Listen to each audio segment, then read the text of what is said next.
चलो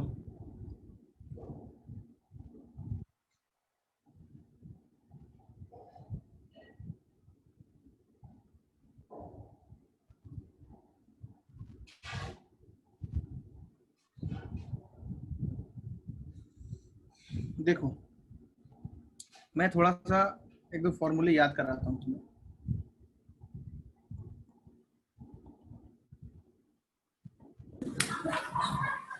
sir radius का formula एक बार बता।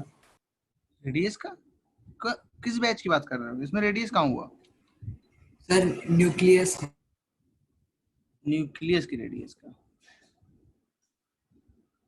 ये वाला ना? Yes sir. यही फॉर्मूला है। इसको ले लेना 1.25 फर्मी, 10⁻⁻15 मीटर। ये जो है वो क्या है? Atomic mass. ये रेंज में होता है तो मैंने इसको डायरेक्ट ऐसे लिख दिया। Energy of one photon.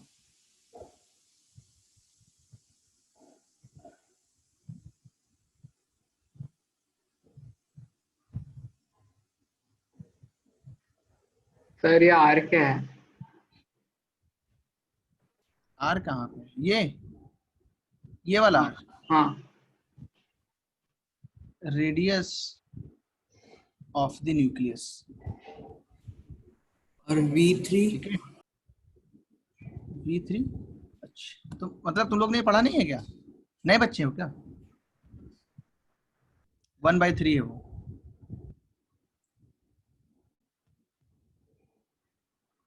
नए वालों को शायद याद नहीं हो, उन्हें नहीं पढ़ा है। अच्छा, अब इधर देखो, E not equal to H C by lambda आएगा, एनर्जी ऑफ वन फोटोन। अच्छा, हमने पढ़ा था if E in electron volt लें तो यहाँ 12400 लिख सकते हैं, लैम्डा इन एंगस्ट्रॉम।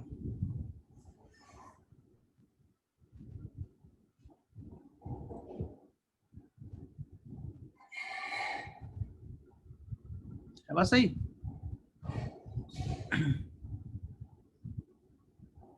फॉर्मूला याद होनी चाहिए सबको।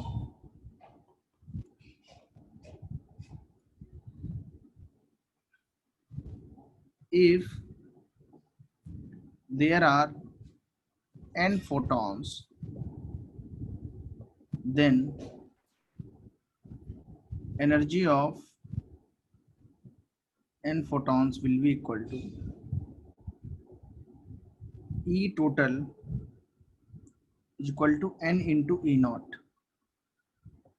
n into hc upon lambda।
देखो,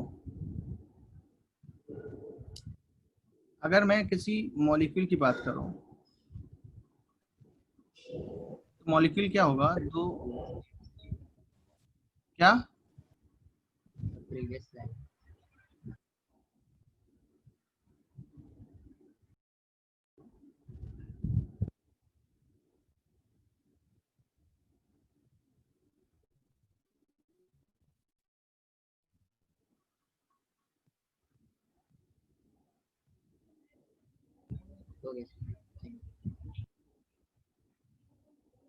तो समझेंगे। कोवेलेंट बॉन्ड मतलब ये बॉन्ड बना है Br2 molecule.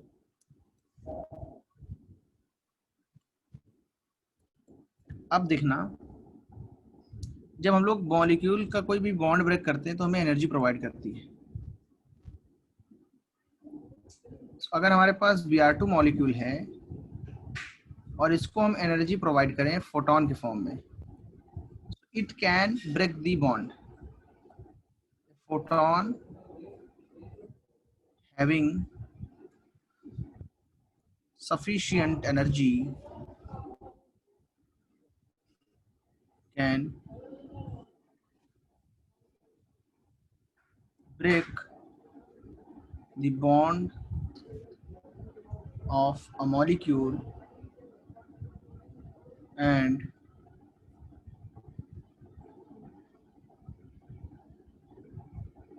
dissociate it into constituent atoms। उसको किस में चेंज कर देगा? कॉन्स्टिट्यूएंट एटम्स में। सबसे इंपॉर्टेंट बात क्या रखना है, याद है कि हमने समझाया था तुमको, फोटोन या तो एक एब्जॉर्ब होगा या दो एब्जॉर्ब होंगे। ऐसे एक मॉलिक्यूल एक फोटोन एब्जॉर्ब करता है। One molecule absorbs only one photon. क्या याद रखना है? अगर हमारे पास मॉलिक्यूल है तो उसके अंदर एक मॉलिक्यूल एक ही फोटोन को एब्जॉर्ब करेगा। इफ उसकी एनर्जी बॉन्ड एनर्जी से ज़्यादा है तो वो ब्रेक हो जाएगा। यहाँ पे जो बॉन्ड है इसके ब्रेक करने के लिए एनर्जी चाहिए होती है, इसको क्या बोलते हैं? Bond energy. तो ये मैं डेफिनेशन लिखा देता हूँ, अभी पीछे मैं तुमको वापस लिखने के लिए टाइम दूंगा। बॉन्ड एनर्जी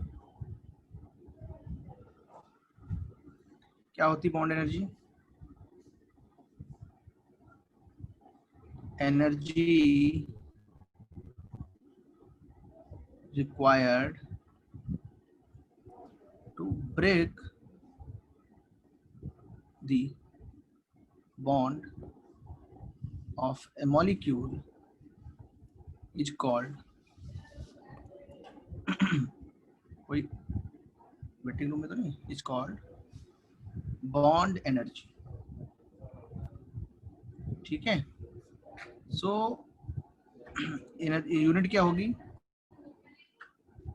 जूल में होगी और कैलोरी में होगी। या तो यूनिट क्या होगी इसकी? जूल होगी, या यूनिट क्या होगी इसकी? कैलोरी होगी। लिखो इसको। सबसे इंपॉर्टेंट जो है वो ये लाइन है, ये वाली।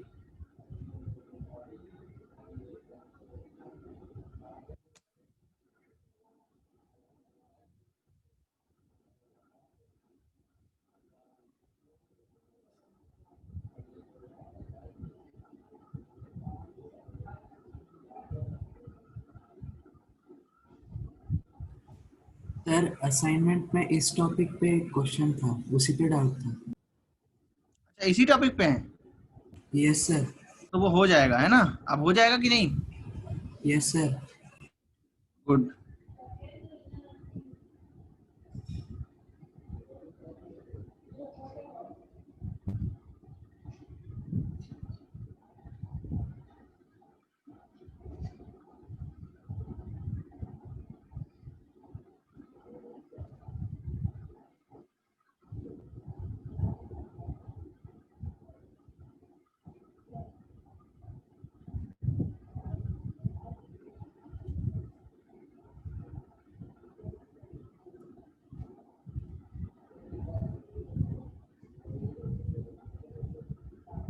नोट हो गया? Yes sir. सो क्वेश्चन दे रहा हूं मैं। ओके, थोड़ी चीजें और बता देता हूं।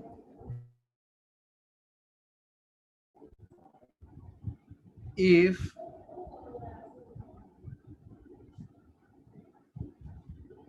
bond energy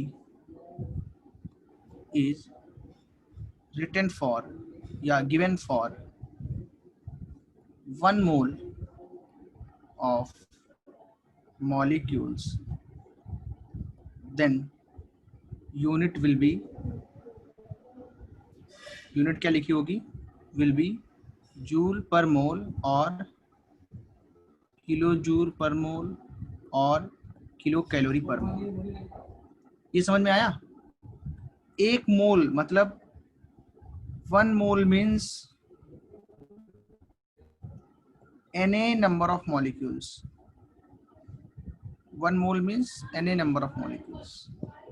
1 mole is equal to Na molecules. Na equal to 6.022 into 10 to power 23 molecules. कितने लोगों को ये याद है पहले से? Na is Avogadro's number.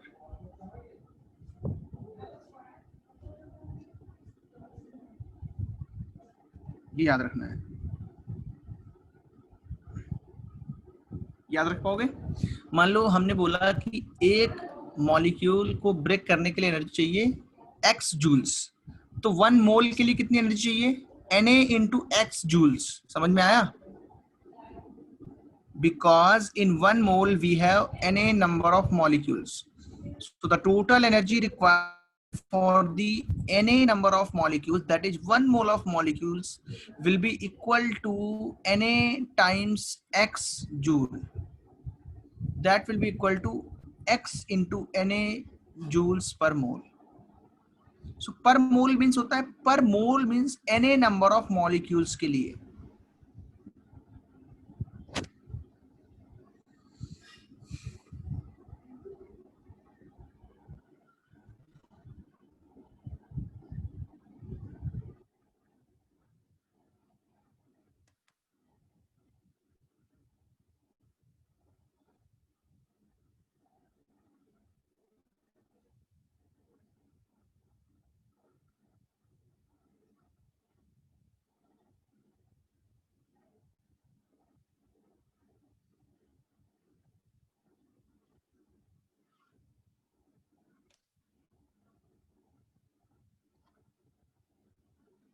Note किया बच्चे?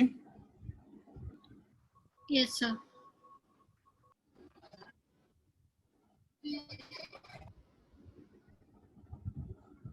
इस पे एक क्वेश्चन करते हैं। आइस नंबर 6 है।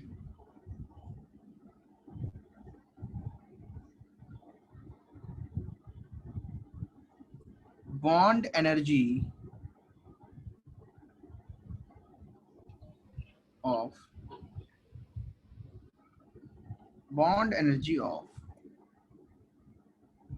Br2 is 194 kilojoule mole inverse.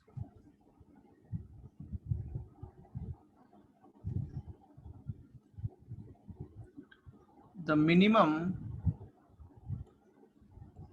wave number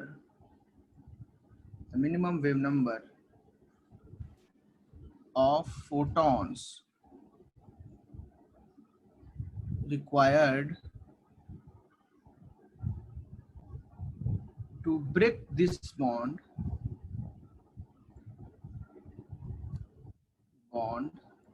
will be given 6.62 into 10 to the power minus 34 joule second. C is equal to 3 into 10 to the power 8 meter per second.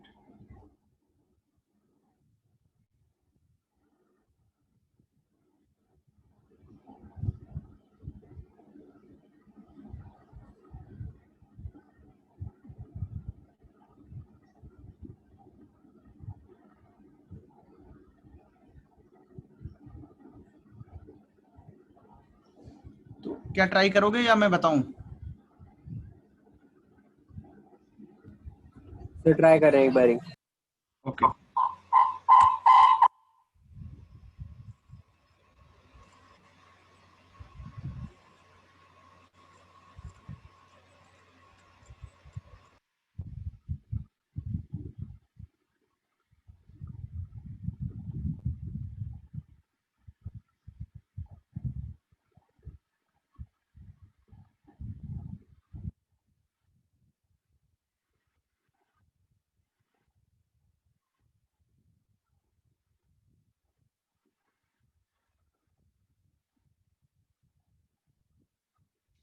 क्या होता है wave number? What is wave number? 1/λ. क्या होता है? 1/? Wavelength. 1/, wavelength. Yes, correct, very good.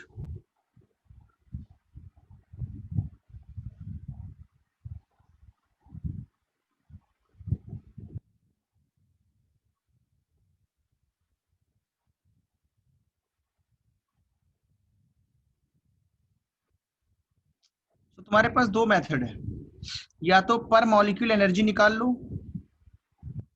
और उसको equal कर दो 1 फोटॉन की एनर्जी से, या फिर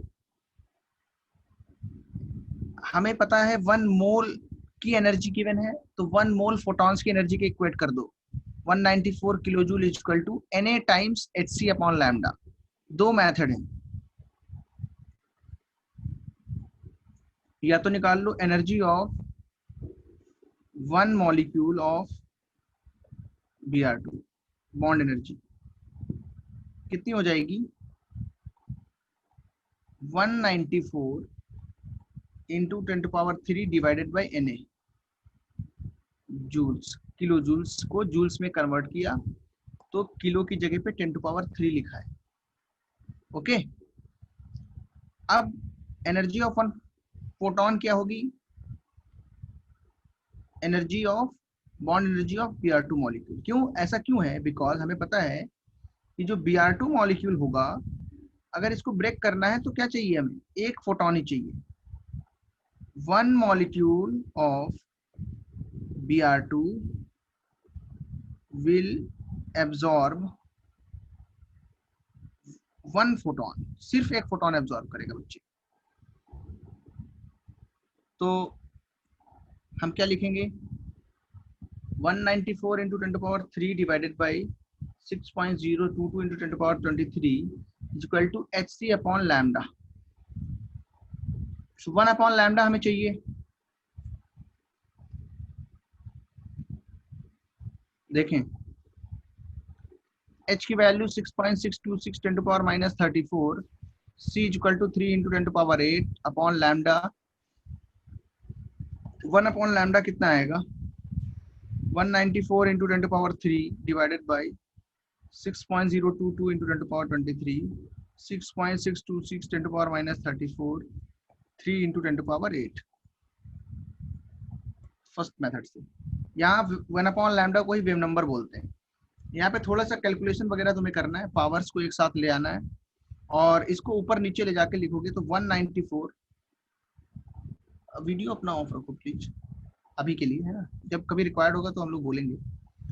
तो 194 अपॉन 6.022, 6.626 इंटू 3, और ये पावर सारी ऊपर ले जाओ. 10⁻³ प्लस 34 माइनस 23 माइनस 8, ये पावर्स जो हैं ये ऊपर जाएंगी तो पावर्स का साइन चेंज हो जाएगा. 3 प्लस 34 माइनस 23 माइनस 8 करके आएगा. अब अच्छा, इसको अगर मैं कैलकुलेट करूं तो मैं थोड़ा सा तुमको डिवाइड करके बताता हूँ कितना आंसर आने वाला है. 194 divided by 6.022 divided by 6.626 divided by 3, so that will be equal to 1.6206. इसको लिख देंगे 1.62. और पावर्स जो हैं अगर इनका एडिशन किया जाए, देखो 34 और 3 कितना हो गया हमारे पास? 37. और 23 और 8 कितना हो गया? 31. So that will be equal to 6. और न्यू बार की जो यूनिट होगी वो क्या होगी? Metre inverse. कितने लोगों का ये कॉन्सेप्ट समझ में आ गया?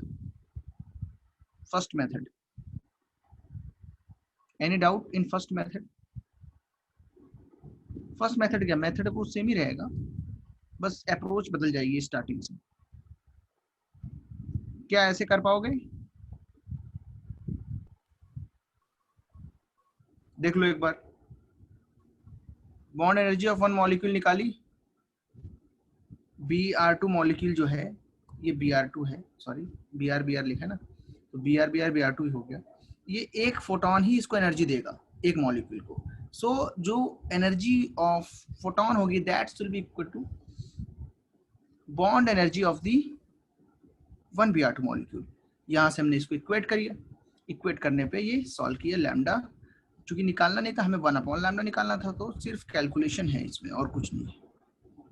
क्या कर पाओगे ईशान, आर्या, अनमोल, दिग्विजय, कर लिया तुमने? हिमांश, कितने बच्चों ने इसको कर पाया है?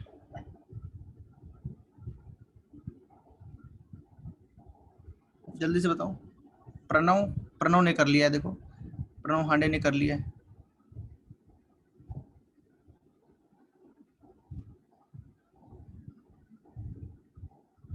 प्रथम ने कर लिया है। अच्छा, सेकंड मेथड क्या है? हर्ष डी ने भी किया है, हर्ष डी। दूसरा तरीका क्या है?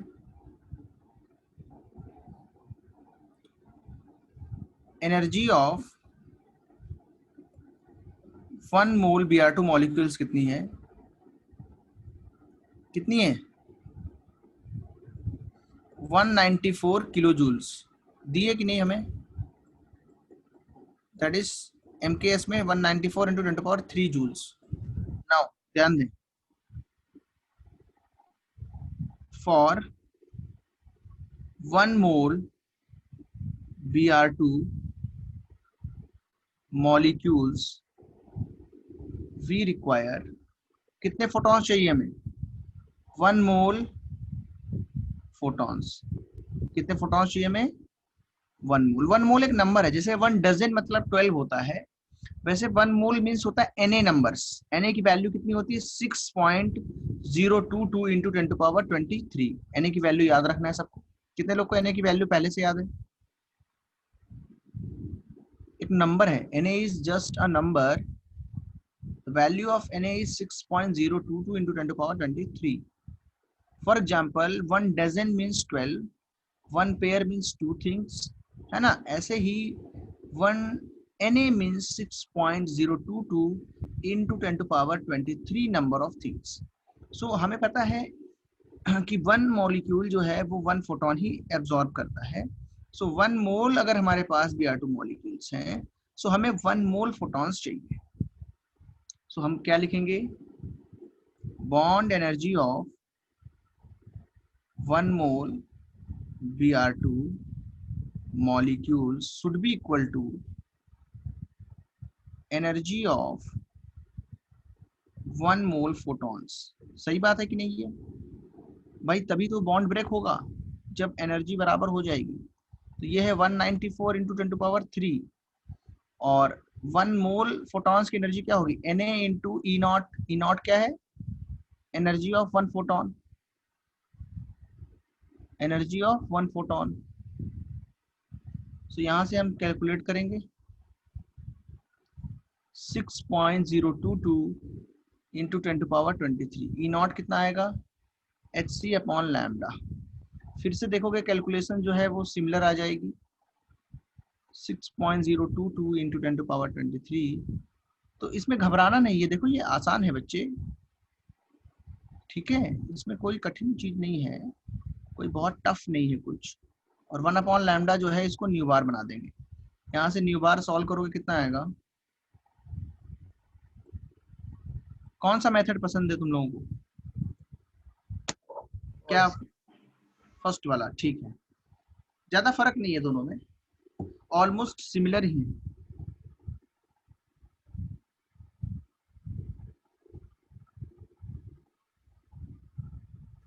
सर हाँ आपने फर्स्ट वाली मेथड में लास्ट का जो कैलकुलेशन है वो एक बार वापस समझाओ ना। हाँ, फर्स्ट वाले मेथड में लास्ट कैलकुलेशन है ना, ये हेमांश, ये वाला। यस, वो लास्ट वाला है ना। वे ये वाला ना 1/λ वेव नंबर हो नहीं, गया। उसके नीचे। हाँ हाँ बराबर। अब ये यहाँ पे 194 लिखा है, वो लिख दिया। 6.022, 6.626 और 3 पास में ले आए। पावर्स वाले एक साथ रख लिए हमने, है ना? एक स्टेप मैंने थोड़ा जल्दी कर दिया है, शायद तुमको इसलिए नहीं आया। और 10⁻³ ऊपर है, तो ये पावर जो है ये ऊपर जाएंगी, तो ये 10⁻23 माइनस की होंगी कि नहीं होंगी बताओ? और -34 ऊपर जाएगा तो क्या होगा? +34। और ये पावर 8 वाली ये माइनस की हो जाएगी, तो ये कितनी हो गई 34 + 3 37 और 23 + 8 31। तो कितनी पावर बची प्लस की 6, है ना बोलो, क्या इसमें प्रॉब्लम आ रहा है बताओ मुझे, कर लोगे? और ये हाँ हाँ 6.022 वो वाला मैं बोल रहा था। ये वाला, ये तो कैलकुलेटर से मैंने करके दिया है, बट अगर तुम्हें एग्जाम के अंदर करना है तो तुम्हें कैलसी अलाउ नहीं है, तो तुम कैसे करोगे? देखो मैं तुमको थोड़ा हिंट देता हूँ। 194 और यह लिखा है 6.022। अच्छा बहुत टफ कैलकुलेशन है क्या, ये बोल रहे हो? अच्छा ठीक है, इसको कैसे कर सकते हैं, पहले देखेंगे क्या 3 से डिवाइड होगा, नहीं डिवाइड होगा।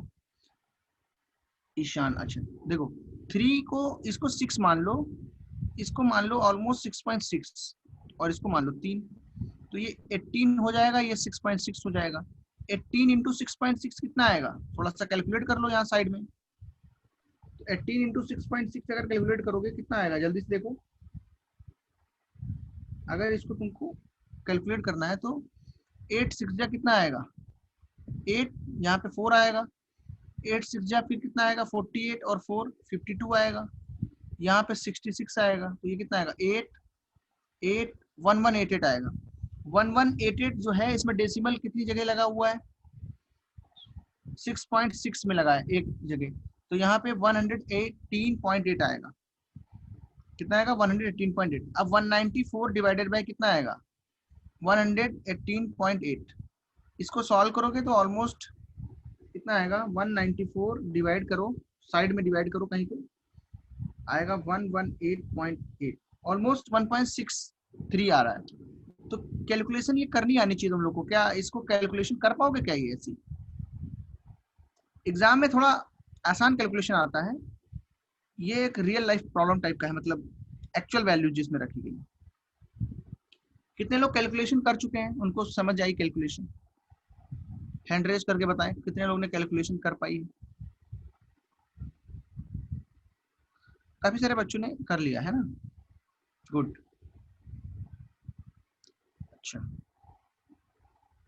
ओके, तो सारे लोग ट्राई करें, कैलकुलेशन जो है ट्राई करना चाहिए, वेरी गुड।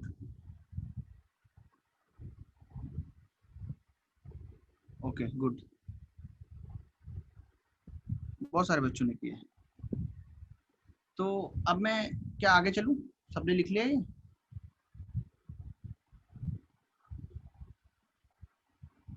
ठीक, एक सवाल मैं और करा देता हूँ।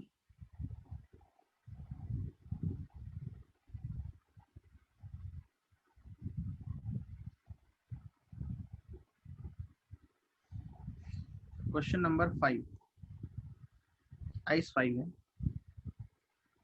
कितने लोगों ने ये कैलकुलेट किया घर में, होमवर्क दिया था ना ये? एक मिनट मुझे चार्जिंग करना है, तब तक क्वेश्चन 5 ट्राई करो।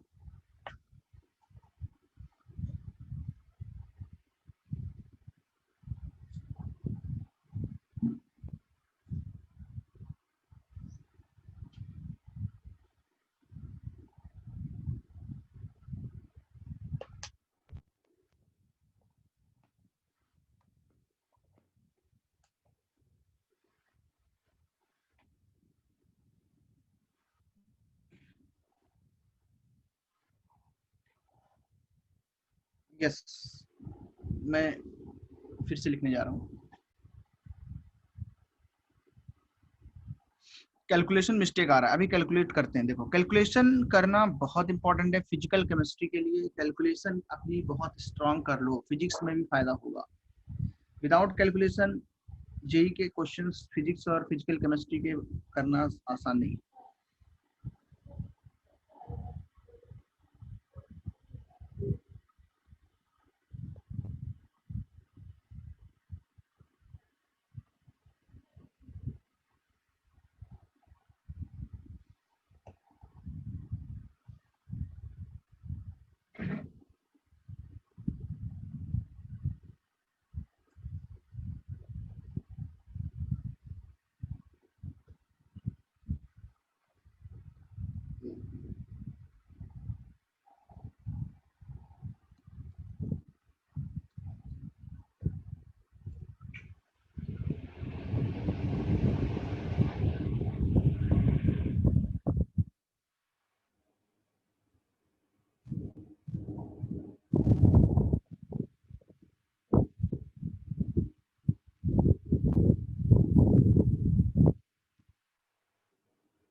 कैसे सॉल्व करोगे बताओ? हाँ, बोलो जल्दी से। दो है बल्ब, एक 100 वॉट का, दोनों 100 वॉट के ही है। 8000 एंगस्ट्रॉम की अगर लाइट एमिट कर रहा है और दूसरा एमिट कर रहा है 4000 एंगस्ट्रॉम की, जल्दी बताओ आंसर क्या है?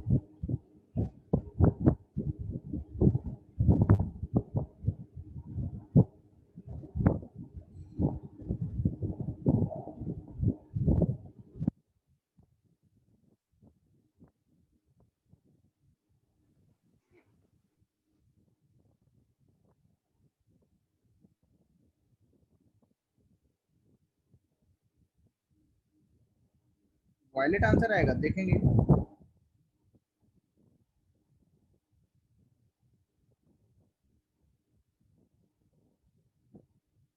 ऐसे ही बता देता हूँ, देखो।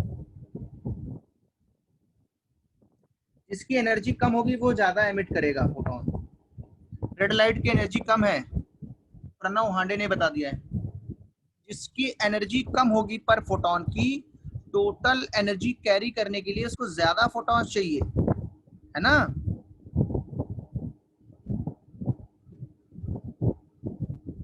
समझ रहे हो कि नहीं भाई? टोटल एनर्जी कितनी लानी है पर second? 100 what.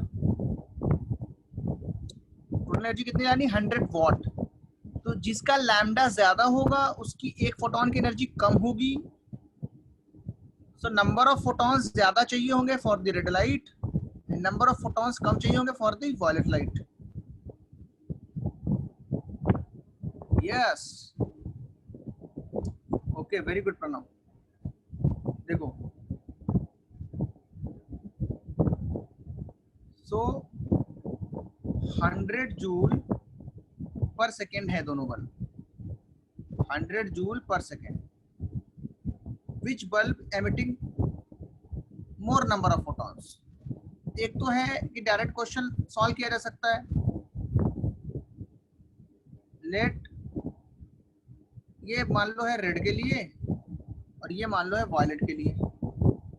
Late n photons are emitting per second, तो क्या होगा? 100 equal to n into hc upon lambda. Lambda कितना है इसका? 8000 एंगस्ट्रॉम, ठीक है। और इसका देखो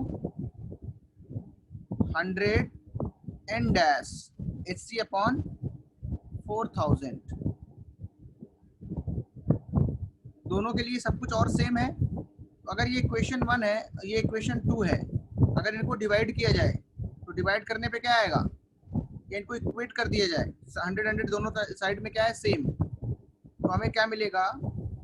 100 upon 100 n upon n dash into hc से hc कैंसिल होगा, फिर भी मैं लिख लेता हूँ। ये देखो मेथड, कितने लोगों ने ये वाला मेथड यूज किया था ऐसा, जिसका मैं बता रहा हूँ? तो 100 से 100 कैंसिल, क्या आया? 1 equal to n upon n dash into half. आधा आ जाएगा पीछे, हाफ आ जाएगा। ये कितना आएगा? n equal to 2n dash. n क्या है? Photons in red light.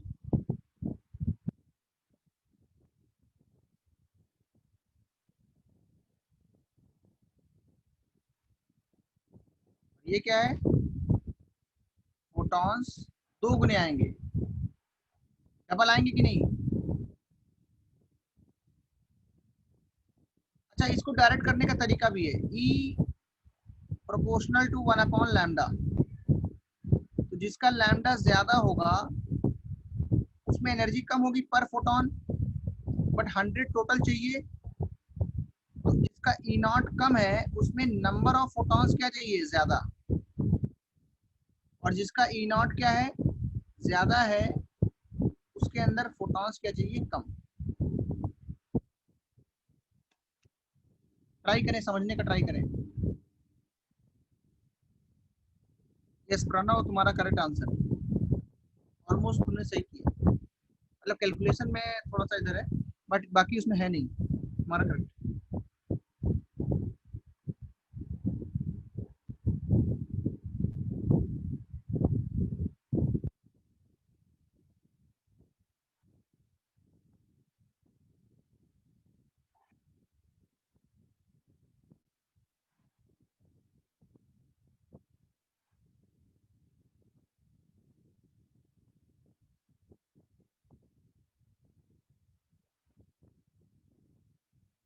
कितने लोगों ने नोट कर लिया ये?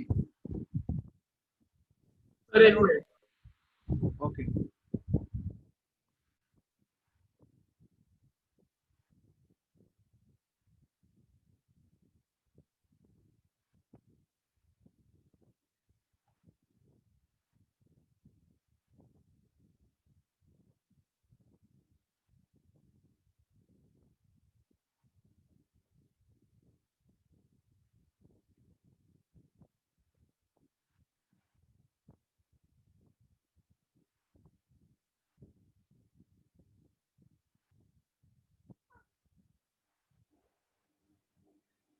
चलो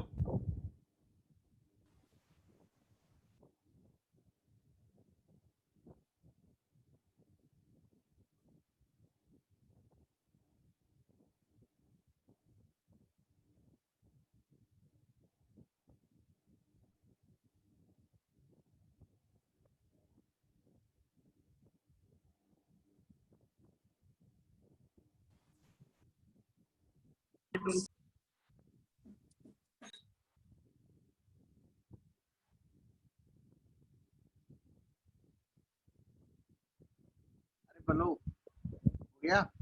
हाँ सर हो गया।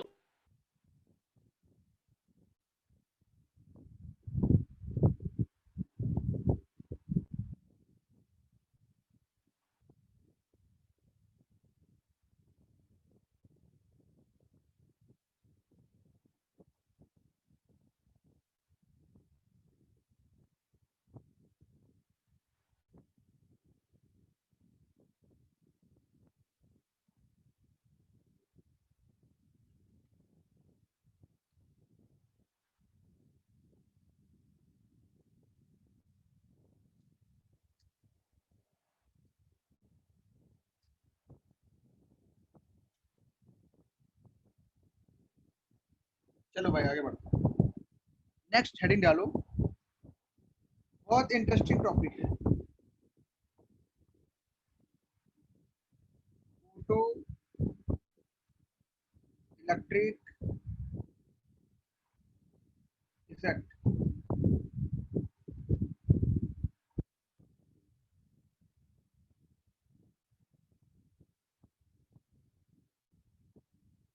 वाले फॉर्मूले से कैसे निकालेंगे? ऐसे निकालेंगे, देखो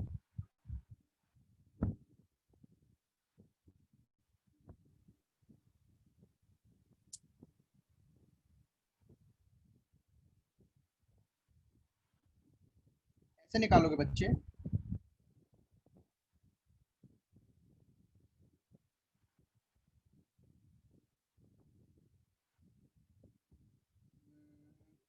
three point one by two आएगा, ठीक है, इलेक्ट्रॉन वोल्ट्स। और E2 कितना आएगा? लास्ट क्वेश्चन का पूछा है एक ने। सर 31/2। 31 नहीं, 2 जीरो है ना ऊपर, ओके। तो E1 E2 आ गए। उसके बाद 100 जूल से इक्वेट करना है, तो फिर वही n का कंपैरिजन आ जाएगा। समझ रहे हो कि नहीं? ऐसे कर लेंगे। तो पिछला वाला क्वेश्चन ऐसे ही करना है, उसमें ज्यादा सॉल्विंग नहीं करनी है।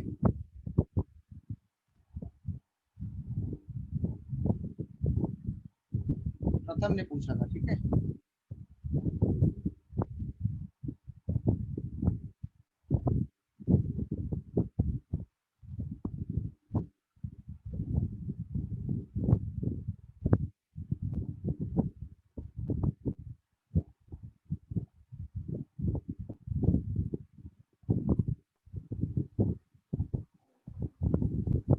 अब देखो, फोटो इलेक्ट्रिक इफेक्ट क्या होता है? क्वांटम नेचर ऑफ लाइट को इससे पहचाना जाता है। इससे क्या करते हैं हम लोग? पार्टिकल नेचर ऑफ लाइट को प्रेडिक्ट करते हैं। पार्टिकल नेचर लाइट के अंदर होता है, ये इस पर्टिकुलर तरीके से आएगा, ठीक है। देखो,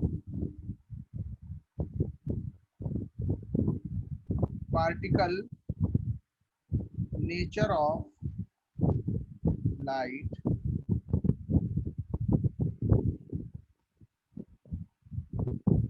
is proved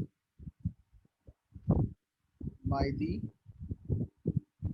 photoelectric effect. क्या होता है फोटोइलेक्ट्रिक इफेक्ट? डेफिनेशन क्या है, या डेफिनेशन ही लिख लो, सही बात है, कोई बात नहीं, गलत नहीं, डेफिनेशन लिखो। सुनो मेरी बात ध्यान से। When a light beam of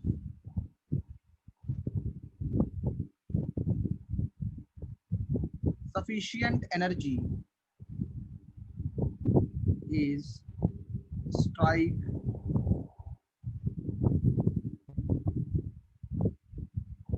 surface of certain metals,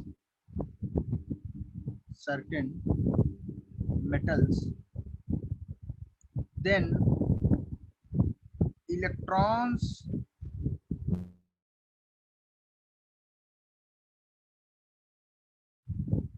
ejected from the metal surface. This phenomenon is called photoelectric effect, and और क्या बोलेंगे, and the ejected photoelectrons are called ejected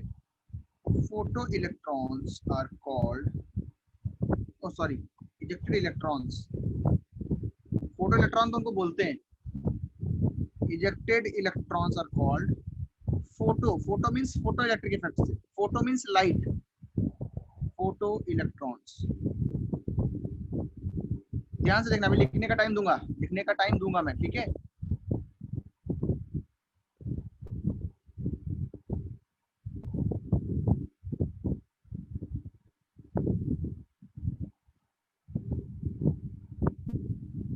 sir एक मिनट, डेफिनेशन लिखा था last पे। पीछे वाली slide बोल रहे हो क्या? Yes sir. हाँ अभी बता रहा हूँ। मान लो ये कोई मेटल पीस है या कोई सरफेस है, तो मेटल की जो सरफेस होगी उस पे अगर हम लोग क्या करेंगे, एक फोटोन हम लोग डालेंगे, तो अगर उसके पास सफिशिएंट एनर्जी है तो यहाँ पे जो इलेक्ट्रॉन्स होंगे वो क्या हो जाएंगे, इजेक्ट आउट कर जाएंगे। इनको क्या बोलेंगे, फोटो इलेक्ट्रॉन्स। हमें पता है मेटल्स में फ्री इलेक्ट्रॉन्स होते हैं, बट वो इलेक्ट्रॉन बाउंडेड होते हैं। इलेक्ट्रॉन कैसा है यहाँ पे, electron is bounded in the metal, so we need energy to remove or eject the electron। अगर इलेक्ट्रॉन को बाहर निकालना है तो इलेक्ट्रॉन को एनर्जी प्रोवाइड करनी पड़ेगी, ठीक है। तो ये है फेनोमेना। जैसे हमने क्या किया, एक मेटल पीस ली, उसके ऊपर सफिशिएंट एनर्जी वाली लाइट डाली। ऐसा नहीं होगा हर टाइप की लाइट से। पीछे वाली स्लाइड दिखाऊंगा आश्वित।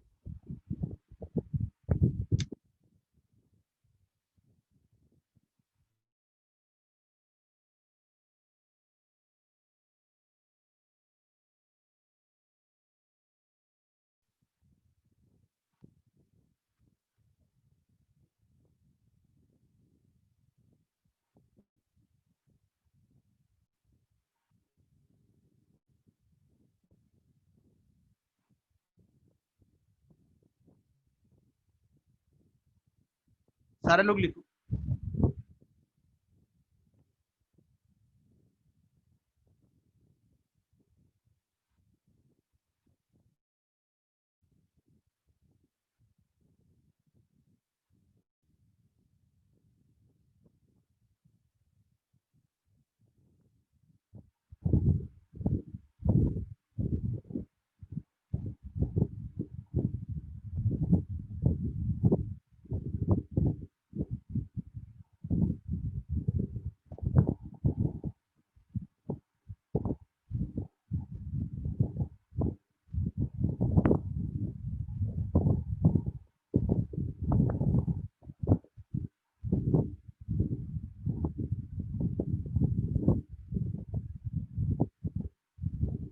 किसी का बचा तो नहीं है?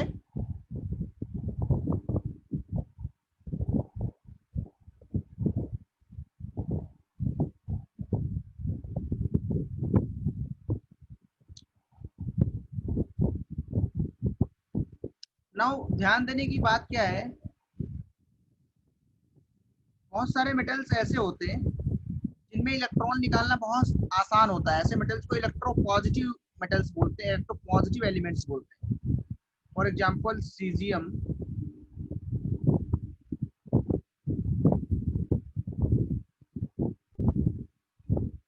पोटेशियम, रुबिडियम और भी बहुत सारे मेटल्स हैं जिनसे हम लोग इलेक्ट्रॉन निकाल सकते हैं। ठीक है,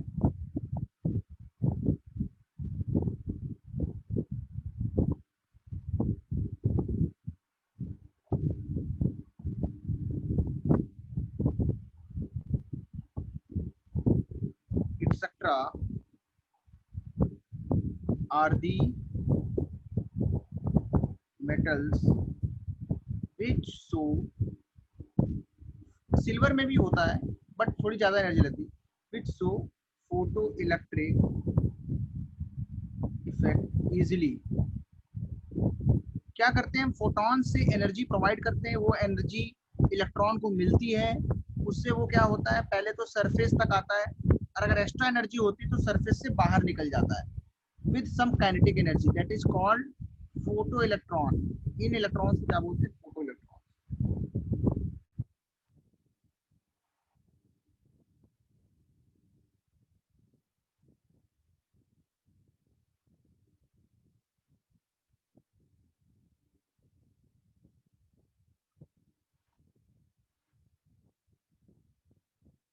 है ना, टिन ले सकते हो, एसएन टिन। एसएन क्या होता है, टिन होता है, ये भी फोटो इलेक्ट्रिक एलिमेंट है।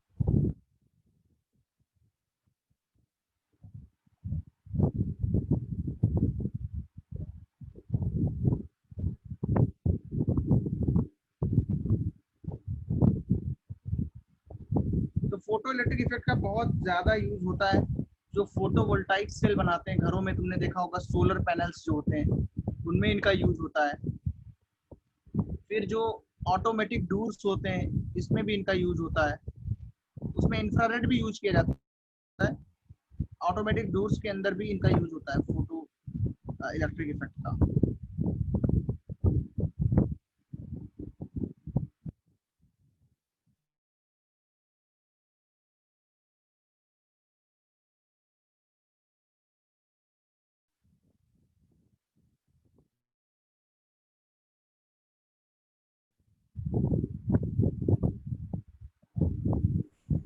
सर वो ऑटोमेटिक क्या लिखा है? क्या ऑटोमेटिक जो रूल्स। डोर होते हैं, जो डोर्स जो होते हैं, हाँ, जैसे तुम जाते हो ना किसी मॉल में गए तो डोर होता है, अपने आप ओपन हो जाता है, इस तरीके की यस चीजें। Yes sir. उसमें इंफ्रारेड भी यूज करते हैं, कोई जगह पे फोटो इलेक्ट्रिक ज्यादा यूज करते हैं।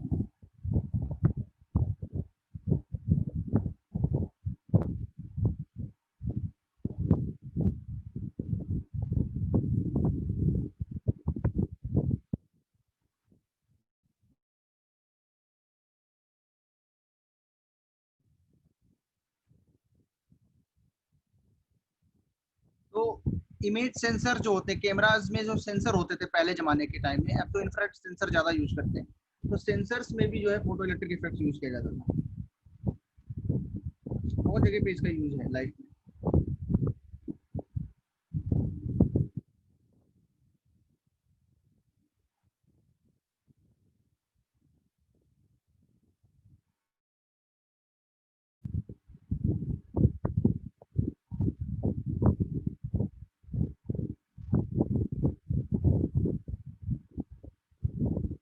चलो ये सबने लिख लिया है ना, अब मैं इसकी कुछ टेक्नोलॉजी की बात करता हूँ।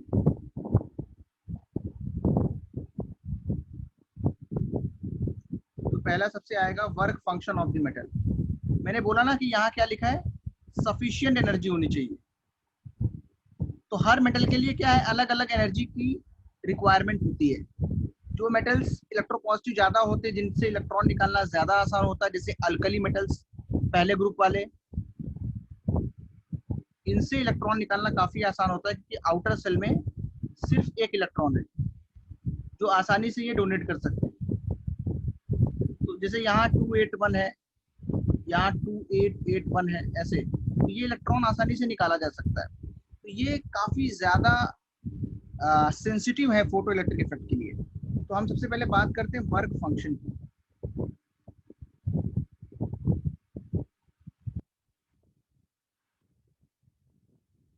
न्यूक्लियर फोर्सेस कम होते हैं आउटर इलेक्ट्रॉन्स पे। Yes, that is the reason we have to give less energy to remove the electron. That is ionization potential is very low. Ionize करने के लिए जो एनर्जी चाहिए, जो पोटेंशियल लगाना है, वो बहुत कम चाहिए। ये चीजें अभी और पढ़ोगे आगे। इसको फाई से डिनोट करते हैं और डब्ल्यू से डिनोट करते हैं,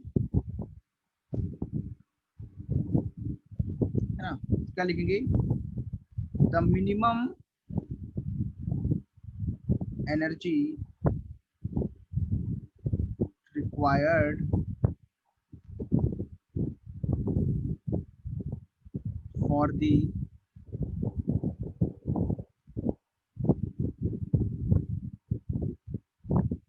ejection of electron from a given metal, just at its surface, just at its surface is called work function of that metal। बहुत ध्यान से इसको समझना।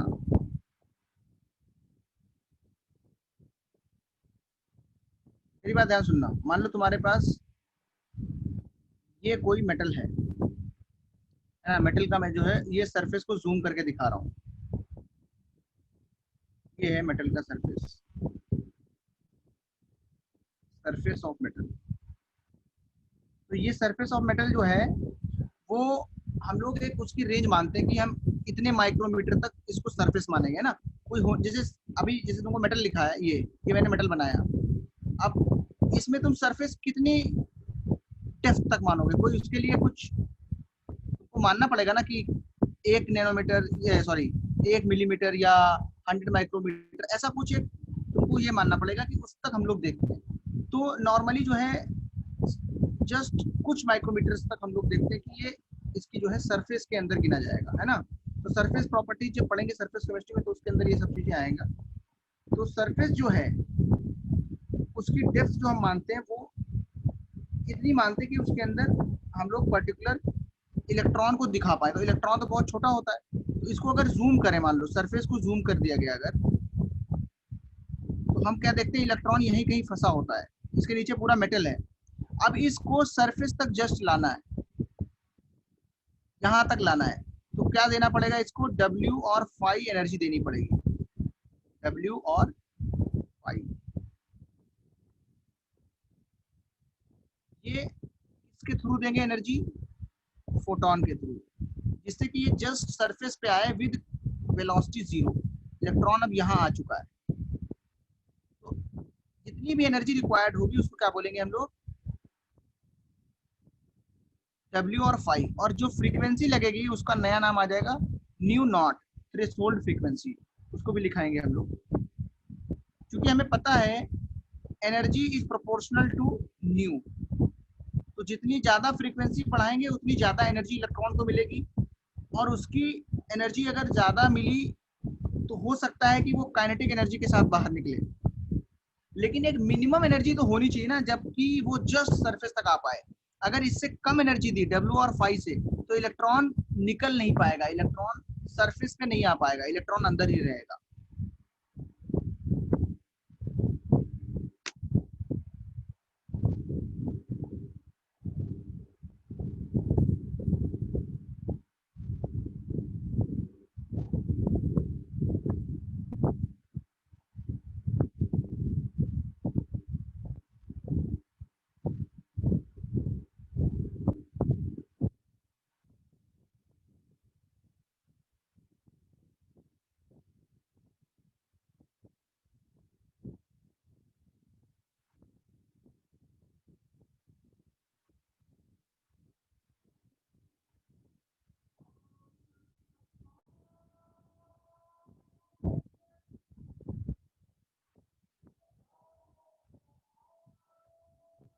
समझ में आया सबको ये?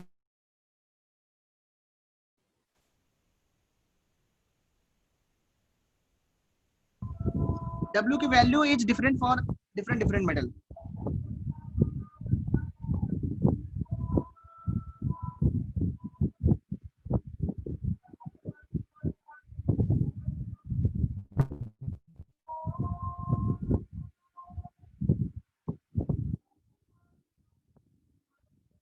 यस यस मिताली, देखो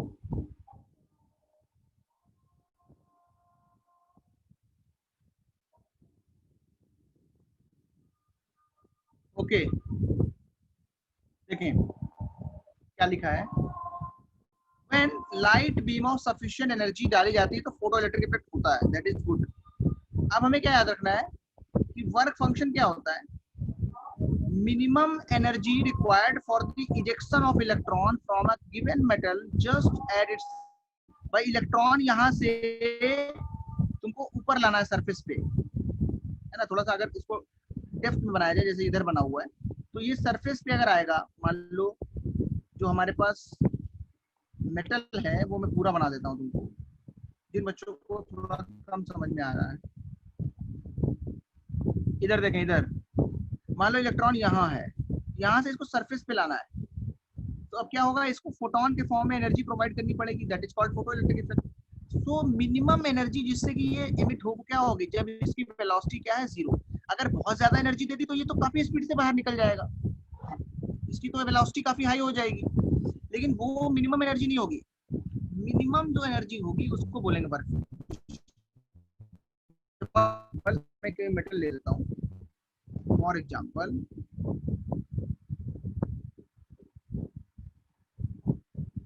work function of potassium is 2 electron volt. क्या मतलब है इसका कि 2 इलेक्ट्रॉन वोल्ट का, अगर ये पोटेशियम है हमारे पास, मेटल के लिए स्पेसिफिक होता है, अलग अलग मेटल के लिए. तो अगर इस पे बताओ मैं अगर 1.7 इलेक्ट्रॉन वोल्ट का फोटोन डालूं तो क्या यहाँ से इलेक्ट्रॉन इजेक्ट होगा? नो, बिकॉज इसका जो वर्क फंक्शन है वो कितना है, 2 इलेक्ट्रॉन वोल्ट्स. कितना है वो? 2 इलेक्ट्रॉन वोल्ट्स. हमें वर्क फंक्शन देखना है. वर्क फंक्शन 2 इलेक्ट्रॉन वोल्ट है और एनर्जी कम दे रहे हैं तो कोई भी एमिशन नहीं होगा. अगर मैं एनर्जी बढ़ाऊं, एनर्जी दी कितनी, 2 इलेक्ट्रॉन वोल्ट पोटेशियम के लिए, तो बताओ अभी एमिशन होगा इलेक्ट्रॉन का? यस, सरफेस पे आएगा विद वेलोसिटी 0. तो वर्क फंक्शन क्या होता है, एक मिनिमम एनर्जी रिक्वायर होती है जिससे कि हम लोग क्या कर पाते हैं,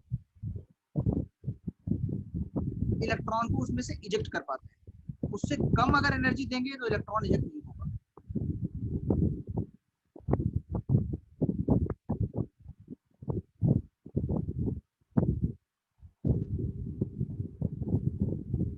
ठीक है, इसको नोट करो जल्दी से. फिर इसके अंदर और भी पॉइंट्स बहुत सारे हैं, वो लिखाने हैं.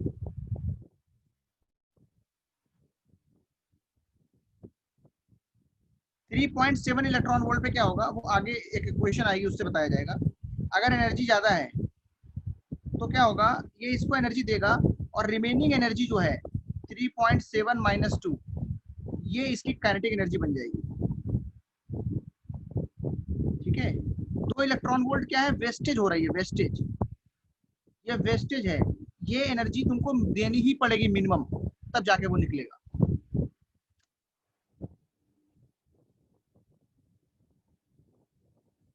नोट करो, जल्दी जल्दी नोट करो, फिर पॉइंट्स लिखाऊंगा, समझ में आएगा. थ्योरेटिकल लिखाऊंगा इसको.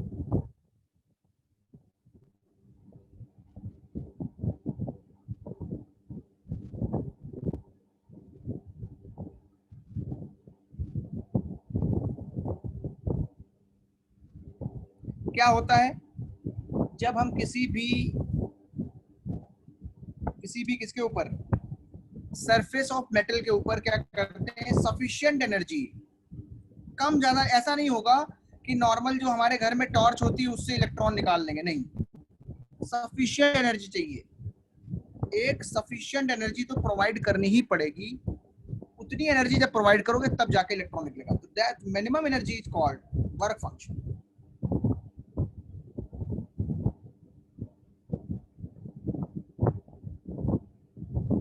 कितने लोगों ने नोट कर लिया है? हो गया सर।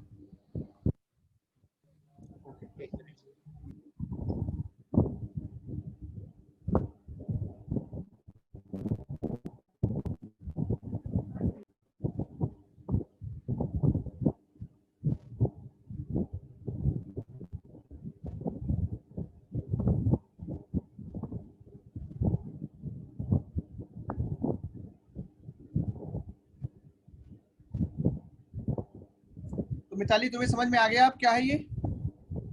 एक मिनिमम एनर्जी चाहिए तब जाकर के ये एमिट होगा। Yes sir.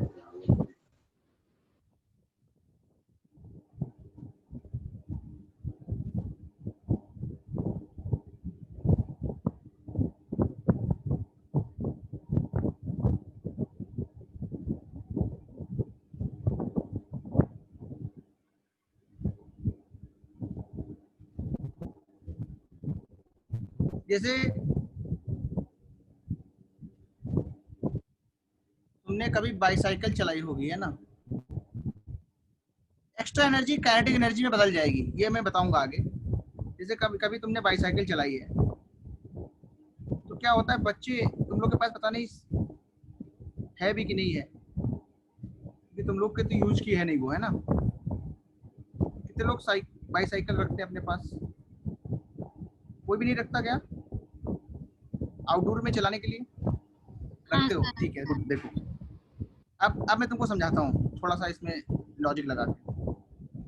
तो ऐसे कभी कभी बच्चे क्या करते हैं, साइकिल जो होती है ना वो खड़ी होती है, जब मान लो ये साइकिल कहीं सरफेस पे खड़ी, स्टैंड पे खड़ी है, ये स्टैंड लगा हुआ है,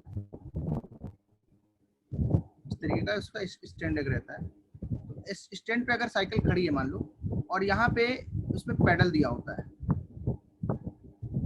कितने लोग ने देखा है पैडल ऐसा? देखा ये?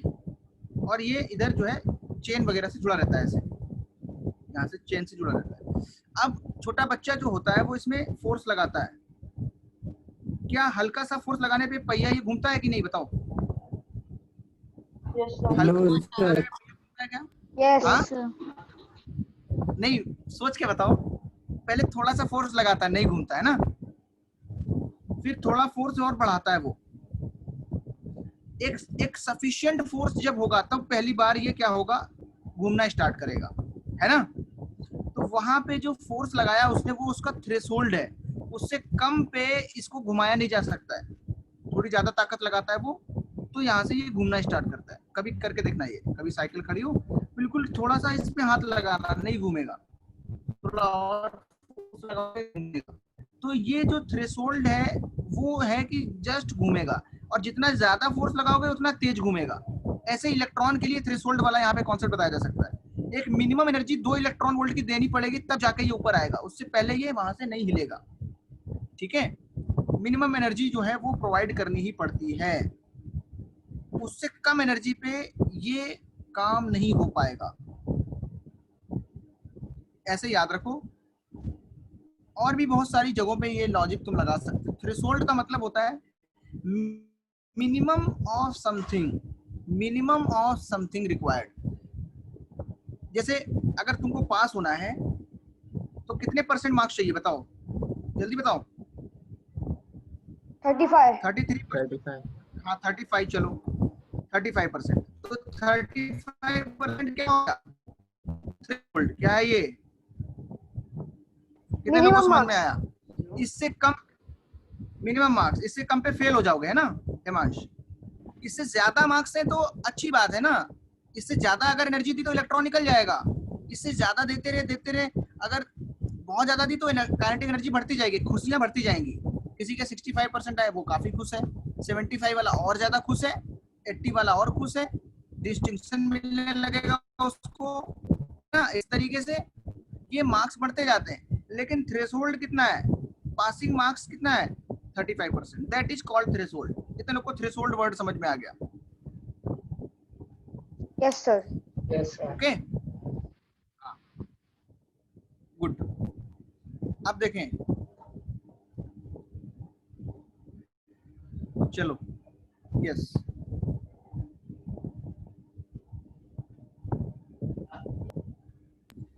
तो इम्पोर्टेंट पॉइंट्स लिखने हैं हमको।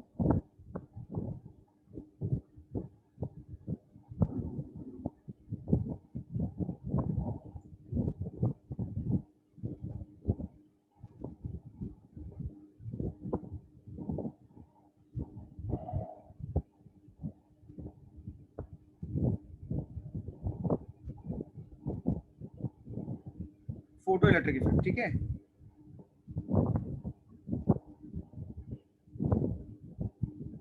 तो सबसे पहला पॉइंट क्या है, जैसे ही इस पे लाइट डालोगे, अगर सफिशिएंट एनर्जी होगी तो without any time lag electron निकलेगा। टाइम नहीं लगता, ऐसा नहीं होगा लाइट डाली और 5 मिनट के बाद इलेक्ट्रॉन निकल रहा है, that is not the thing. ऐसा नहीं होगा कि लाइट डाली और 5 सेकंड के बाद इलेक्ट्रॉन निकल रहा है, नहीं, that is simultaneous, that is instantaneous. कैसा है ये phenomena?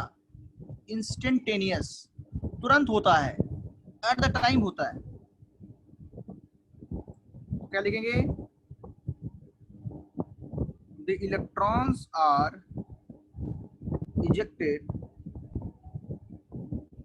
from the metal surface as soon as light is incident on surface.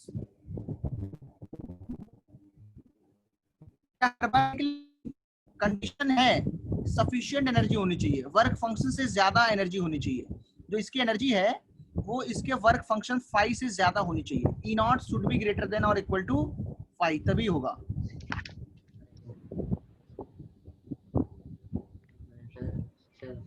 As soon as light is in. हाँ? क्या लिखा, क्या बोल रहे हो? सुनाई नहीं दे रहा, मैं बोलता हूँ क्या लिखा था। Electrons are rejected from the metal surface as soon as light is incident on surface. Comment करके बताओ मुझे।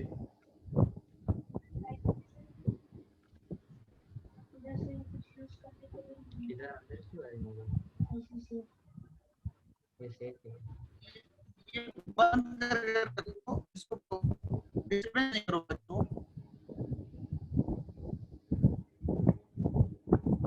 दिमाग लगा के पढ़ो, है ना। That is, there is no time lag between the striking light and ejection of electron. अगर इलेक्ट्रॉन इजेक्ट होना होगा तो तुरंत हो जाएगा, ऐसा नहीं होगा कि टाइम लग जाएगा। ऐसा लाइट तुमने डाली और उसके बाद बैठ के इंतजार कर रहे हो कि अब लॉटरी निकलेगी, अब इजेक्शन होगा,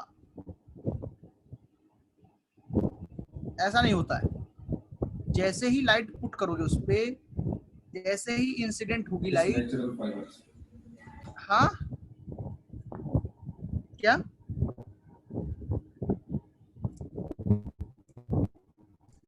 जैसे डाली वैसे ही इलेक्ट्रॉन निकलने का। if कब ऐसा होगा? if the energy of incident photon is greater than the work function or equal to the work function. If incident light has less energy than work function, then there will be no photoelectric effect. ठीक है, इसको note करें जल्दी से।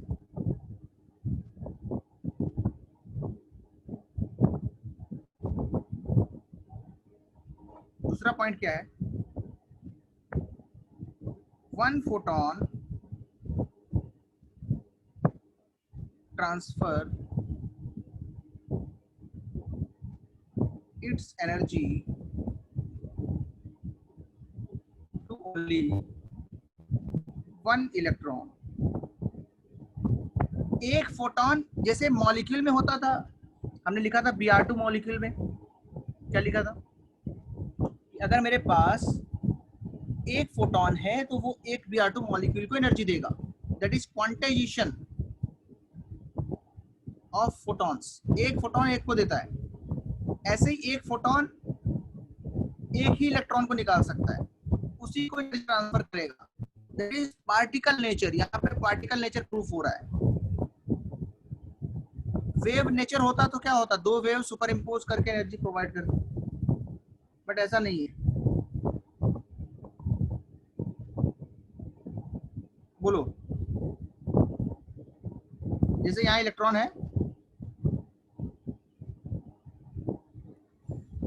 तो बताओ 1 electron volt का अगर हमने यहाँ पे लिखा, यहाँ 2 इलेक्ट्रॉन वोल्ट कर देते हैं, बताओ क्या एमिशन होगा? No sir. बताओ, देख लो, ध्यान से देख लो। इंसिडेंट लाइट की एनर्जी कितनी है? 1 इलेक्ट्रॉन वोल्ट, और वर्क फंक्शन कितना है? 2 electron volt.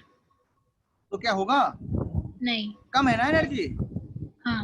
E naught is less than 5, so there will be no photoelectric effect.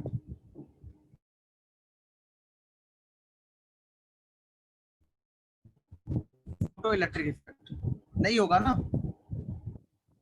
अब ऐसा नहीं होगा कि दूसरा फोटोन हमने दे दिया और वो इसको मिल जाए हो जाए, नहीं। क्यों? क्योंकि 1 photon transfer its energy to only 1 electron.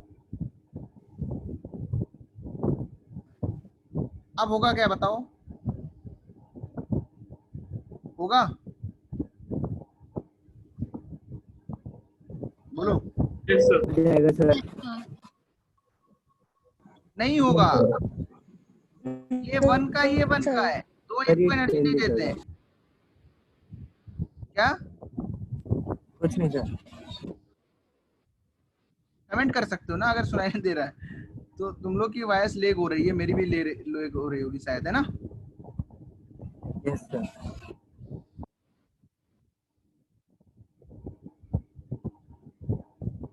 तीसरा पॉइंट क्या है?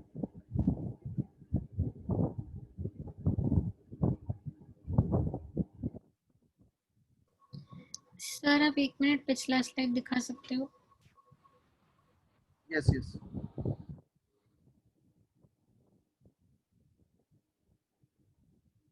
देखो, आइंस्टाइन को इसके लिए नोबेल प्राइज मिला था। ये आइंस्टाइन का इक्वेशन आ रहा है इसके लिए।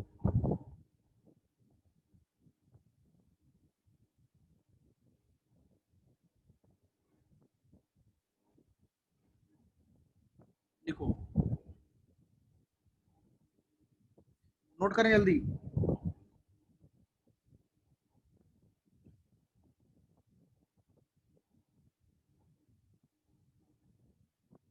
Done, thank you sir. Okay good. Einstein ने क्या बोला? If a photon of energy E strikes energy E frequency nu strikes a metal having work function phi, then the kinetic energy of incident photon is given by the following equation.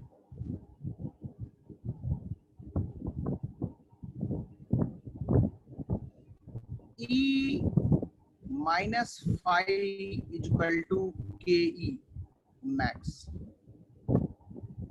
where E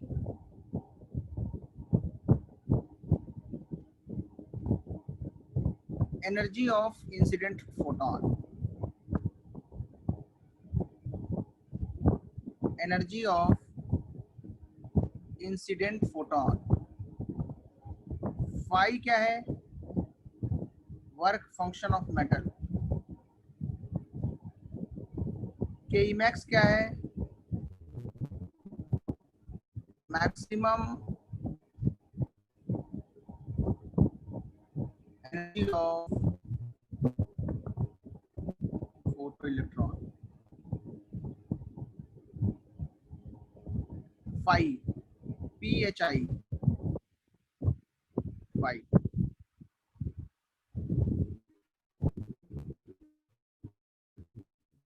बोलो fi phi phi phi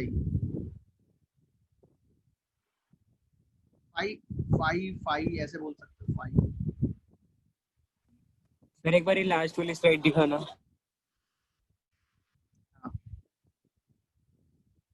Einstein को 2 बार Nobel prize मिला था। एक बार E equal to mc square के लिए मिला है, एक बार मिला है फोटो इलेक्ट्रिक इफेक्ट के लिए। तो कितनी आसान इक्वेशन है भाई, जितनी एनर्जी दोगे उसमें से माइनस हो जाएगी कौन सी वाली, वर्क फंक्शन वाली, बाकी जो बचेगी वो काइनेटिक एनर्जी। इस सिंपल से इक्वेशन के लिए क्या मिला था, क्योंकि ये इक्वेशन उस समय सिंपल नहीं थी, उस समय समझ में आता था लोगों को फोटो इफेक्ट कैसे करता है, क्या नेचर है। हाँ, मुझे एक्चुअली इसके पिछले वाले रूल के बारे में पूछना था कि आपने बोला कि रूल ये है कि एक फोटॉन सिर्फ एक इलेक्ट्रॉन को एनर्जी दे सकता है, तो ये दोनों फोटॉन्स एक ही इलेक्ट्रॉन को एनर्जी दे रहे हैं ना? What just happened?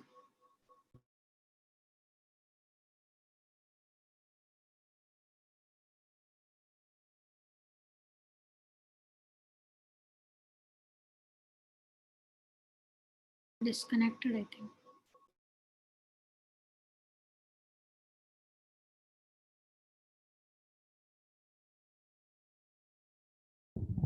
कितने लोगों ने लिख लिया था? I was disconnected guys, so again I have join.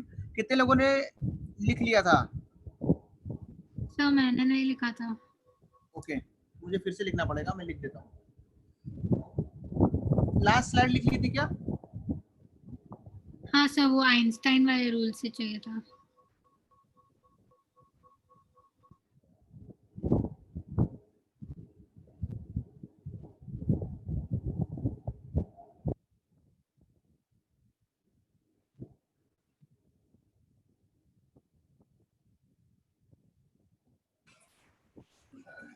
अच्छा अभी लिखो। सर आपने एक स्टेटमेंट भी लिखा था। क्या स्टेटमेंट लिखाया था? वो लिखना है हमको। तो लिखो photon of energy E and frequency V strike. वो ठीक है, लिख दे रहा हूँ मेरे को।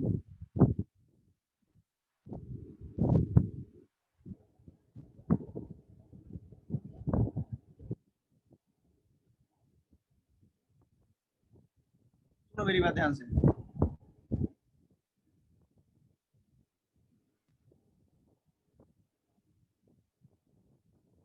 When a photon having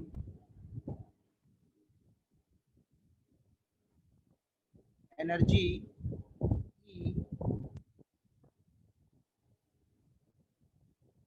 incident or strike a metal surface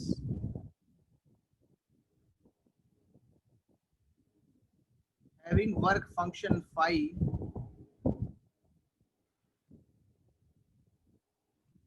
then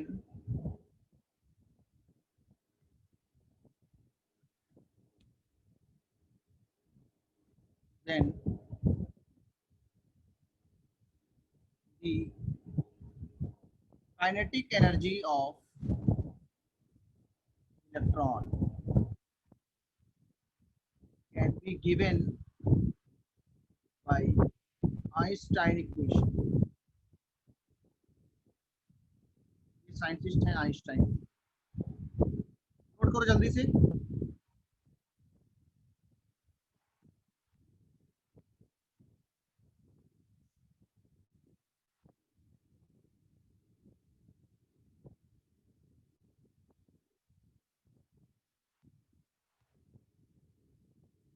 The frequency of incident photon is new, then E equal to h nu, और इसको वैल्यू को पुट करो, क्या आएगा, h nu minus five equal to K max, that will be equal to half mv square.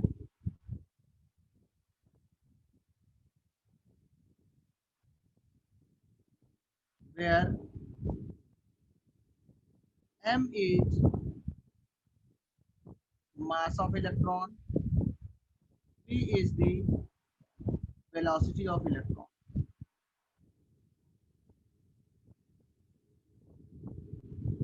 कितने लोगों ने लिख लिया ये?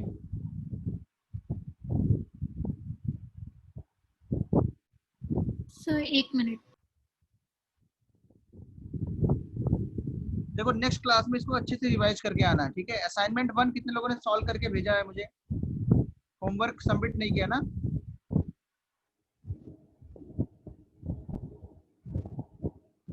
असाइनमेंट 1 करो, नेक्स्ट क्लास में असाइनमेंट 2 दूंगा। Okay, sir. हाँ सेंड करना। अभी आज की क्लास में इतने ही पढ़ेंगे, इसको नोट कर लो और इसको रिवाइज करके आओगे, इसके आगे नेक्स्ट क्लास में पढ़ाऊंगा।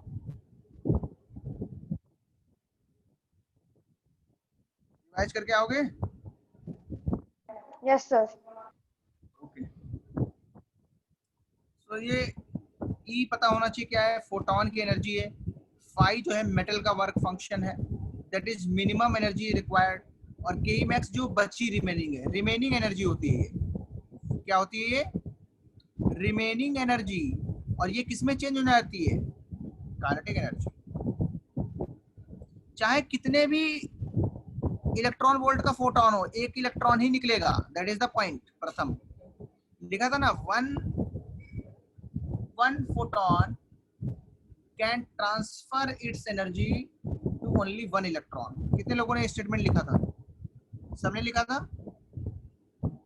बहुत इंपॉर्टेंट Yes, पॉइंट। sir. अगर इसको मैं एनर्जी दूं, चाहे ये 10 इलेक्ट्रॉन वोल्ट का हो और वर्क फंक्शन 2 इलेक्ट्रॉन वोल्ट का हो, तो बताओ कितनी एनर्जी बचेगी? 8 electron volt. आसान है, देखो इसके लिए आइंस्टाइन को क्या मिला, नोबेल प्राइज, ठीक है, 1906 के आसपास शायद मिला था मुझे, जो 1921 में मिला था, 1921 में मिला था। तो नेक्स्ट क्लास में हम लोग कंटिन्यू करेंगे, तो आज की क्लास यहीं तक रखते हैं, ठीक है। तो सर 2EV वर्क फंक्शन है। हाँ 2EV वर्क फंक्शन है। वेलकम। सो बाय सर। चलो बाय एवरीवन।